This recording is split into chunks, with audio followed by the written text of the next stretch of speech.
ನಮಸ್ಕಾರ ಸ್ನೇಹಿತರೆ, ತಾವೆಲ್ಲರೂ ಹೇಗಿದ್ದೀರಾ? ಚೆನ್ನಾಗಿದ್ದೀರಾ ಅಂತ ಭಾವಿಸಿದ್ದೇನೆ. ಗಾದೆಗೂಡು ಕಾರ್ಯಕ್ರಮಕ್ಕೆ ತಮ್ಮೆಲ್ಲರಿಗೂ ಸ್ವಾಗತ. ಇದು ನನ್ನ ಚೊಚ್ಚಲ ಪ್ರಯತ್ನ ಆಗಿದೆ.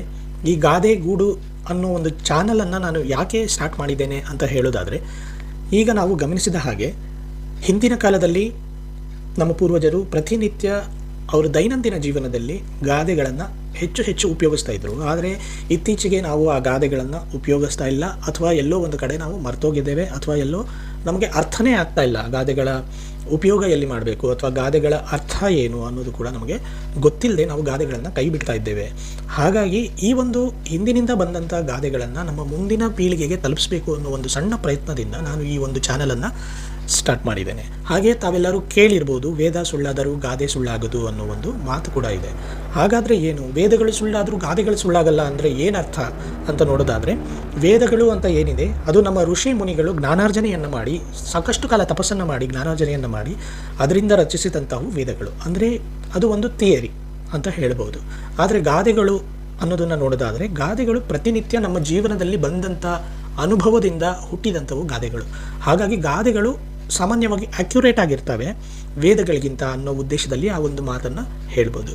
ಹಾಗೆ ನಾನು ಈ ಒಂದು ವಿಡಿಯೋದಲ್ಲಿ ಗಾದೆಗಳ ಅರ್ಥ ಏನು ಅಥವಾ ಗಾದೆಗಳನ್ನು ಎಲ್ಲಿ ಉಪಯೋಗಿಸ್ಬೇಕು, ಸಮಂಜಸವಾಗಿ ಎಲ್ಲಿ ಉಪಯೋಗಿಸ್ಬೇಕು ಅಂತ ಹೇಳುವಂಥ ಪ್ರಯತ್ನ ಮಾಡ್ತೇನೆ. ಇಷ್ಟ ಆದರೆ ಇಷ್ಟ ಆಗಿದೆ ಅಂತ ಹೇಳಿ, ಇಷ್ಟ ಆಗಿಲ್ಲ ಅಂತ ಹೇಳಿದ್ರೆ ಇಷ್ಟ ಆಗಿಲ್ಲ ಅಂತ ಹೇಳಿ. ಹಾಗಿದ್ರೆ ನಮ್ಮ ಮೊದಲನೇ ಗಾದೆ ಯಾವುದು ಅಂತ ನೋಡೋಣ.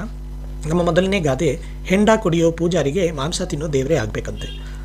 ಅಂದರೆ ಏನು, ಈ ಗಾದೆಯ ಅರ್ಥ ಏನು ಅಂತ ಹೇಳಿದ್ರೆ, ಹೆಂಡ ಕುಡಿಯೋ ಪೂಜಾರಿ ಅಂದರೆ ಮೈ ಮೇಲೆ ಪ್ರಜ್ಞೆ ಇಲ್ಲದಂತಹ ಪರಿಸ್ಥಿತಿಯಲ್ಲಿರ್ತಕ್ಕಂಥವ್ರು, ಅಥವಾ ಬಿಹೇವ್ ಮಾಡ್ತಕ್ಕಂಥವ್ರು, ಅಥವಾ ವಾಮ ಮಾರ್ಗದಲ್ಲಿ ಇರ್ತಕ್ಕಂಥವ್ರು ಅಂತ.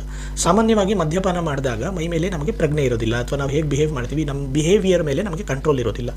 ಅಂಥ ಒಂದು ಉದ್ದಟತನದಿಂದ ಬಿಹೇವ್ ಮಾಡ್ತಿರ್ತಕ್ಕಂಥವ್ರನ್ನು ಕಂಟ್ರೋಲ್ ಮಾಡಬೇಕು ಅಂತ ಹೇಳಿದ್ರೆ, ಮಾಂಸ ತಿನ್ನೋ ದೇವರು ಅನ್ನೋದಕ್ಕೆ ಬೇರೆ ಅರ್ಥ ಕಲ್ಪಿಸ್ಕೊಳ್ಳುವುದು ಬೇಡ. ಮಾಂಸ ತಿನ್ನೋ ದೇವರು ಅಂದರೆ ಉಗ್ರ ಸ್ವರೂಪಿಯಾದ ದೇವರು, ಅಥವಾ ಕೋಪ ತುಂಬ ಜಾಸ್ತಿ ಇರ್ತಕ್ಕಂಥ ದೇವರು ಅಂತ ಹೇಳ್ಬೋದು. ಉಗ್ರ ಸ್ವರೂಪದಲ್ಲಿರ್ತಕ್ಕಂಥ ದೇವರು ಅಂತ ನೀವು ಕನ್ಸಿಡರ್ ಮಾಡ್ಕೊಳ್ಬೋದು. ಇವತ್ತು ನಾವು ಈ ಗಾದೆಯನ್ನು ಎಲ್ಲಿ ಅಪ್ಲೈ ಮಾಡ್ಬೋದು ಅಂತ ಹೇಳಿದ್ರೆ, ಈ ಗಾದೆಯನ್ನು ನಾವು ನೇರವಾಗಿ ಭಾರತ ಸರ್ಕಾರಕ್ಕೆ ಹೇಳಬಹುದು. ಇವತ್ತು ಬಾಂಗ್ಲಾದೇಶ ಭಾರತದ ಜೊತೆಯಲ್ಲಿ ಯಾವ ಥರ ಬಿಹೇವ್ ಮಾಡ್ತಾ ಇದೆ ಅಂತ ನಾವೆಲ್ಲರೂ ಪ್ರತಿನಿತ್ಯ ನೋಡ್ತಾನೆ ಇದ್ದೇವೆ. ಬಾಂಗ್ಲಾದೇಶ ಒಂದು ರೀತಿ ಹೆಂಡ ಕುಡಿದ ಪೂಜಾರಿ ರೀತಿಯಲ್ಲಿ ಬಿಹೇವ್ ಮಾಡ್ತಾ ಇದೆ. ಅಂದರೆ ಅದಕ್ಕೆ ಮೈ ಮೇಲೆ ಅರಿವೇ ಇಲ್ಲ ಅಥವಾ ಪ್ರಜ್ಞೆ ಇಲ್ಲ, ಅದು ಇಷ್ಟ ಬಂದ ಹಾಗೆ ಬಿಹೇವ್ ಮಾಡ್ತಾ ಇದೆ. ಈ ಒಂದು ಬಿಹೇವಿಯರನ್ನು ಕಂಟ್ರೋಲ್ಗೆ ತಗೊಳ್ಬೇಕಂದ್ರೆ ನಮ್ಮ ಭಾರತ ಸರ್ಕಾರ ಒಂದು ಮಾಂಸ ತಿನ್ನೋ ದೇವರ ರೂಪದಲ್ಲಿ, ಅಂದರೆ ಉಗ್ರ ಸ್ವರೂಪದಲ್ಲಿ ಬಿಹೇವ್ ಮಾಡೋದ್ರಿಂದ ಅವರಿಗೆ ಅರ್ಥ ಆಗುತ್ತೆ.